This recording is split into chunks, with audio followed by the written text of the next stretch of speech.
संभवे गुरुवे नमः। संभवे गुरुवे नमः।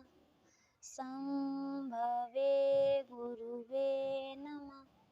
सर्वप्रथम मैं अपने माता पिता के चरणों कमलों में कोटि कोटि प्रणाम करती हूँ। देवाधिदेव महादेव के चरणों कमलों में कोटि कोटि प्रणाम करती हूँ। मैया पार्वती के चरणों कमलों में कोटि कोटि प्रणाम करती हूँ। इस संसार के इस कालखंड के साहब श्री हृदयानंद भैया, माँ दीदी, लीला आनंद के चरणों कमलों में कोटि कोटि प्रणाम करती हूँ।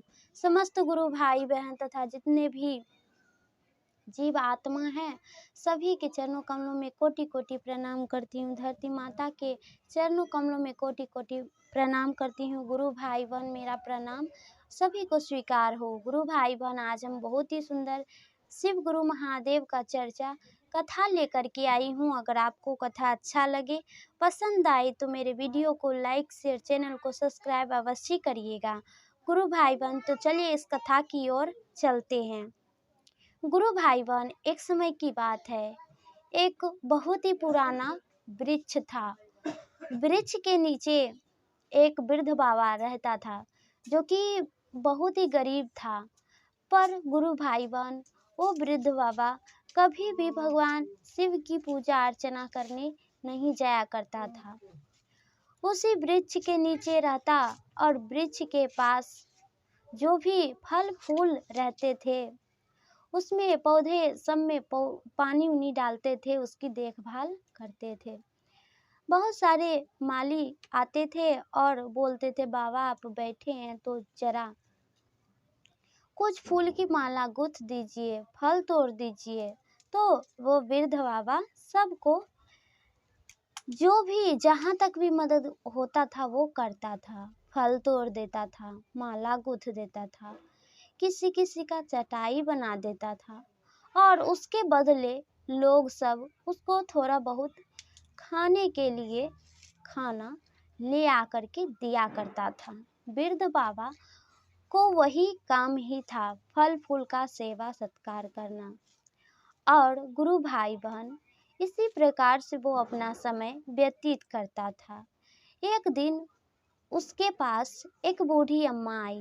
बोलते हैं वृद्ध बाबा से कि हे बाबा, आप भगवान शिव की पूजा करते हैं? तो वो वृद्ध बाबा कहते हैं कि हम भगवान शिव की पूजा नहीं करते हैं, बाकी हम भगवान तो हर कण कण में बसे हैं। फूल पत्तियाँ, वृक्ष, तना, धरती, अंबर, सगर सब जगह है। इसलिए हम सबकी, गरीबों की भी मदद करते हैं, देख रेख करते हैं। तो भगवान तो देखते ही होंगे, बाकी आज तक हम शिवलिंग पर जल नहीं ढारे हैं। गुरु भाई बहन, अब वृद्ध बाबा को वो बूढ़ी माँ कहती है कि हे बाबा, आप भगवान शिव की पूजा करना चाहते हैं, महादेव को जल ढारना चाहते हैं? तो गुरु भाई बहन वो वृद्ध बाबा कहते हैं, हाँ क्यों नहीं, हम भी चाहते हैं कि भगवान की दर्शन करें और महादेव को जल चढ़ाएं। गुरु भाई बहन फिर बूढ़ी माँ कहती है, तो अच्छी बात है, ऐसा करिए, आप अपने और जितने भी आस पड़ोस में जितने भी आपके चारों वातावरण में जितने भी फल फूल हैं सबकी देखभाल आज भर कर लीजिए और कल से भगवान की खोज में निकलेंगे, महादेव को जल भी चढ़ा दीजिएगा। तो गुरु भाई बहन वो वृद्ध बाबा कहते हैं, ठीक है, जैसे भगवान की इच्छा, परमेश्वर की जैसी इच्छा। वो वृद्ध बाबा, अब बूढ़ी माँ चली जाती है, वृद्ध बाबा जितने भी पौधे होते हैं सबको पानी देते हैं और आसपास जितने भी कोई लोग आते हैं सबकी कामकाज कर देते हैं, किसी को मना नहीं करते थे। वो सबकी कार्य को पूर्ण करके अगला दिन हुआ तो बूढ़ी माँ फिर उसके पास आई कहते हैं कि आप तैयार हैं बाबा, चलिए मेरे साथ। तो वो कहते हैं बाबा कि हाँ हम तैयार हैं, चलिए। गुरु भाई बहन, फिर क्या होता है, वृद्ध बाबा और बूढ़ी मैया दोनों अपना अपना कुछ भोजन खाने के लिए रास्ते में ले लेते हैं और जाने लगते हैं। पानी भी ले लेते हैं। कुछ दूर चलते चलते एक पहाड़ी मिलता है। बहुत दूर चलने के बाद एक पहाड़ी मिलता है तो वृद्ध बाबा कहता है कि बहन क्या बताएं, सब बहुत थकावट लगता है, मन करता है कि कुछ आराम कर ले। तभी वृद्ध मैया कहती है हाँ हाँ बाबा, क्यों नहीं, आप भी कर लीजिए, हम भी कर लेते हैं आराम। बस दोनों बैठ जाते हैं और साथ ही सोचते हैं कुछ भोजन और पानी ग्रहण किया जाए।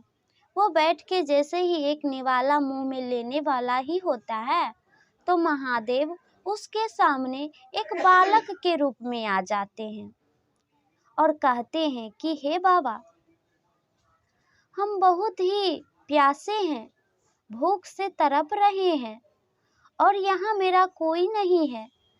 मेरे माता पिता मुझे छोड़ के शायद कहीं चल गए हैं, हमको बोले यहीं पे रुकने, हम यहीं हैं और मेरे माता पिता नहीं हैं।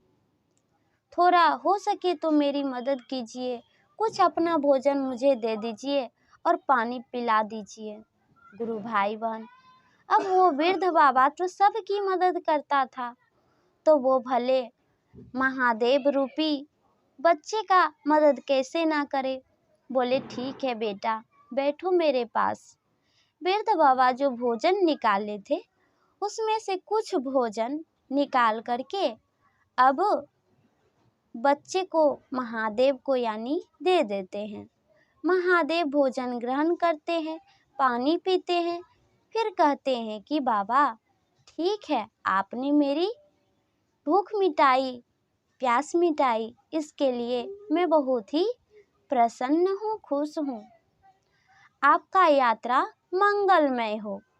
अब गुरु भाई बहन वहाँ से बच्चा थोड़ा देर बाद जाने के बाद अपना आगे बढ़ जाता है भगवान शिव।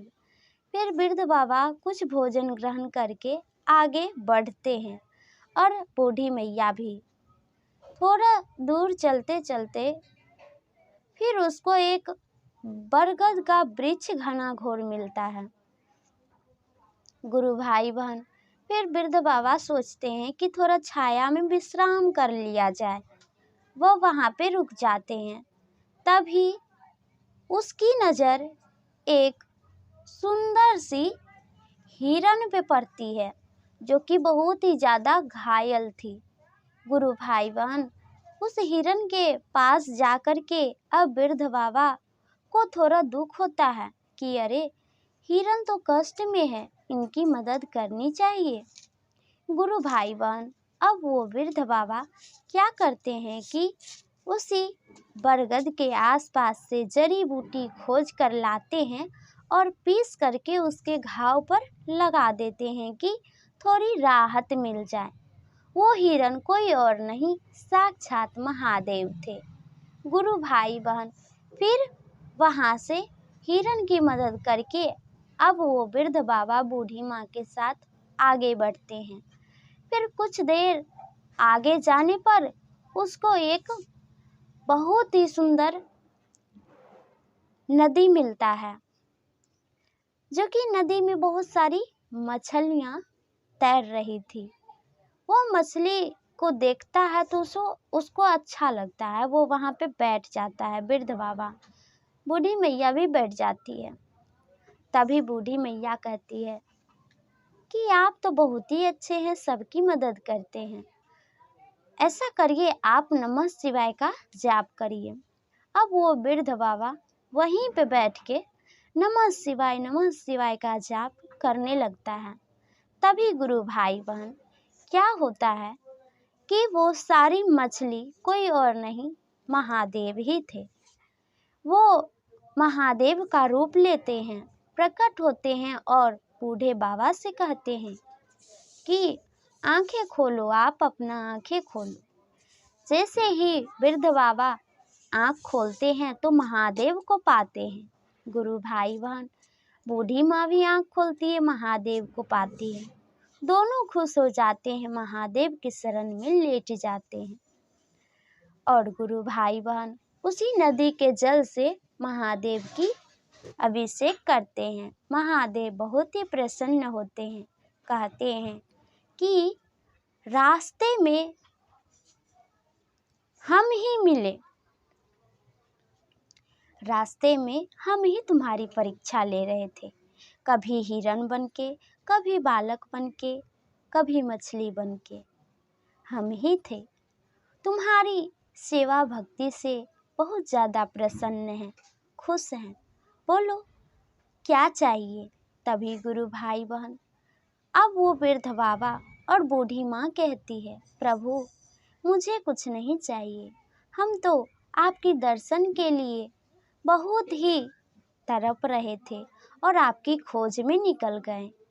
आपकी भक्ति करके और आपका दर्शन पाके हम बहुत ही धन्य हैं। गुरु भाई बहन, महादेव कहते हैं कि सदा खुश रहो और सबकी मदद करो, हम तुम्हारे साथ हैं। गुरु भाई बहन भगवान शिव उसे आशीर्वाद देते हैं। फिर उस दिन से वो वृद्ध बाबा बूढ़ी मैया के साथ भगवान शिव की पूजा अर्चना करने लगते हैं। तो प्रेम से बोलिए जय शिव गुरु, जय महादेव, जय मैया पार्वती की जय। हर हर महादेव। ओम नमः शिवाय।